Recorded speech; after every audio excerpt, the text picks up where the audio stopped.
everyone. I wanted to talk to you a little bit today about a term that a friend of mine asked me to define earlier today. So, the term is inspiration porn.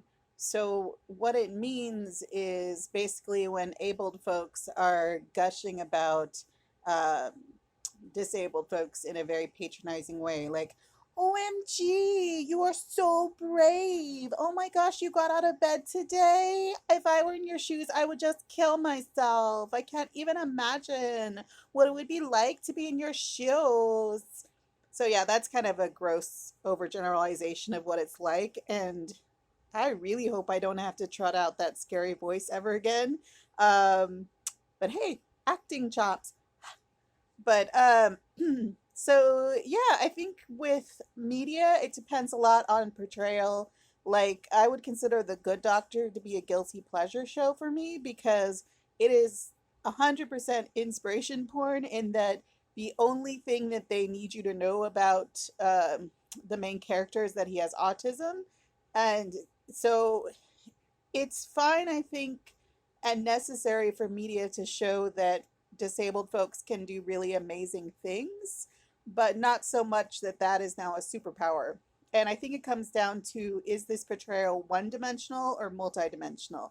In The Good Doctor, everything about this character all boils down to his autism. There's nothing else you know about him except he's a surgeon and he has autism, and then end of list. So for instance, I talk about having PTSD as being a bit like a superpower in that I have a really heightened spidey sense. So, like, I can sense a dangerous person from a mile away.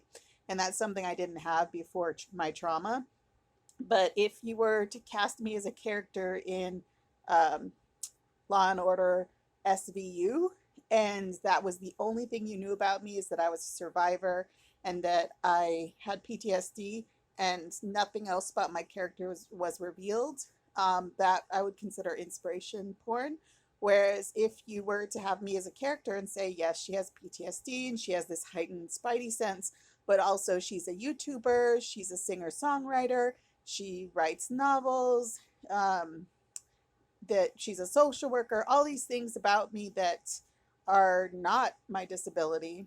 I think that that's when you get into the actual real meat and potatoes of it, and not. And I think that that's a lot more interesting to watch too. As someone who loves TV and film, I would much rather see a multidimensional character than basically like, oh, they have this one thing, and that's all that you get to know about them.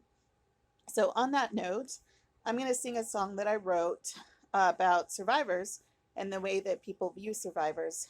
And it's a song I wrote 20 years ago, but I say it's will always be the best song I've ever written. She falls into my arms and latches to my fingers. Her life's the saddest song, and yet they always sing hers.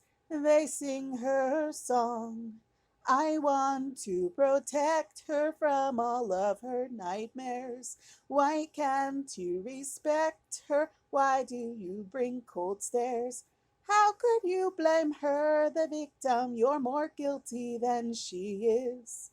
She is innocent, innocent.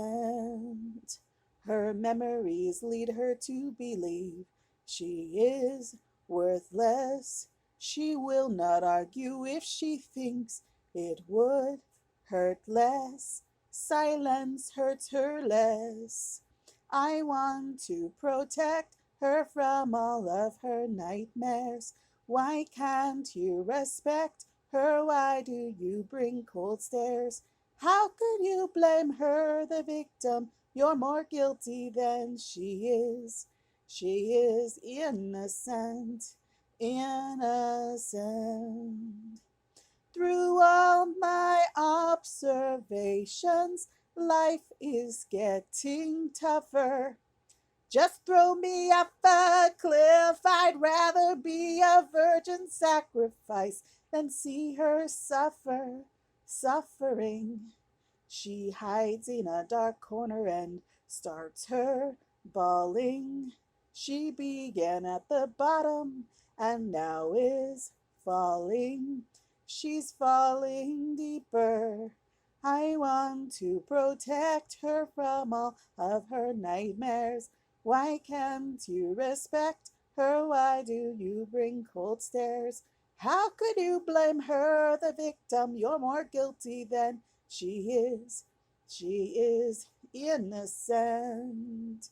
You will never understand why she clutches to my hand, because you can't see her for who she is. She is. She is.